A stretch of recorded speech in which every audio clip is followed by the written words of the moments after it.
আসসালামু আলাইকুম, কেমন আছেন সবাই? সবাইকে আমন্ত্রণ জানাচ্ছি আমার শখের ব্লগ চ্যানেলে।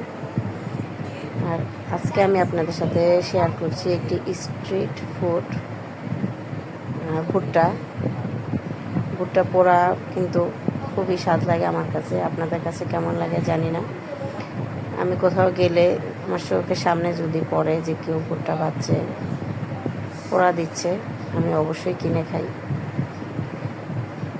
আজকে আমি আপনাদের সাথে সেই ভুট্টা পোড়াটাই শেয়ার করছি।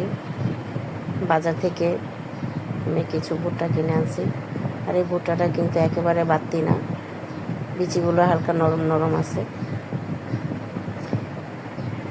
মোটামুটি কচি টাইপের। আর এটা পোড়া দিয়ে খেতে কিন্তু অসম্ভব মজা লাগে। আর এটা পোড়া দেওয়ার জন্য আমি এটার গায়ে উপরে কিছু মশলা নিছি, যেটা উপর দিয়ে আমি দিয়ে দেব। আর এর মধ্যে হচ্ছে মরিচের গুঁড়া, বিট লবণ, সামান্য হলুদের গুঁড়া, জিরার গুঁড়া। আর আমি এখন দিয়ে দিয়েছি ম্যাগি যে মশলাটা থাকে, রেডিমেড প্যাকেট, সেটা। আর সামান্য সরিষার তেল এবং এক স্লাইস লেবুর রস। আপনারা এটার পরিমাণ বাড়িয়ে বা কমিয়ে নিতে পারেন। যে কয়টা ভুট্টা বাজবেন সেই আন্দাজে মশলাটা নিয়ে নেবেন। তবে এই মশলাটা দিয়ে খেয়ে কিন্তু বলবেন কেমন হয়েছে, অবশ্যই কমেন্টে বলবেন। এখন সবগুলো আমি একসাথে মিক্স করে নিচ্ছি।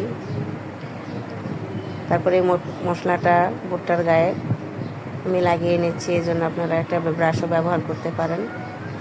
তবে আমি হাতের কাছে যে লেবুটা চিপেছিলাম, সেই ছিলকাটা রয়েছে, সেটা দিয়ে আমি উপরে ব্রাশ করে দিছি। এটা খাওয়ার সময় হালকা লেবুর ফ্লেভার আসবে, একটু টক লাগবে। ম্যাগি মশলা তো জানেনই, এই মশলার ফ্লেভারও কিন্তু খুব ভালো লাগে।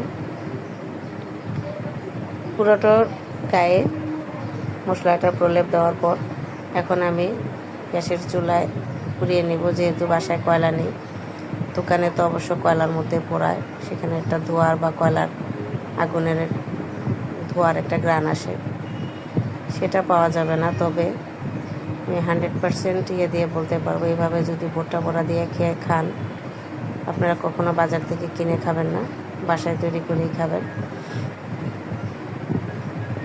দেখতে পাচ্ছেন আমার চুলাটা কিন্তু একবার মিডিয়াম থেকে লো, হালকা আছে। আমি এটাকে ঘুরিয়ে পুড়িয়ে নিচ্ছি, যেন ভুট্টাগুলো আস্তে আস্তে বেশি পুড়ে না যায়। আর এগুলোতে একটু হালকা সিদ্ধও হতে হবে, সেজন্য অল্প আছে ঘুরিয়ে চোর চারপাশে লাগিয়ে আমি পুড়িয়ে নেব।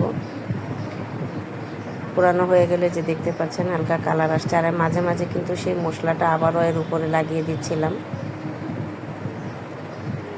2-3 বারই আমি কিন্তু আস্তে আস্তে পুড়িয়েছি, আর মশলাটা অল্প করে দিক করে লাগিয়ে দিয়েছি। এভাবে পোড়ানো হয়ে গেলেই তৈরি হয়ে যাবে আমার ভুট্টা পোড়া।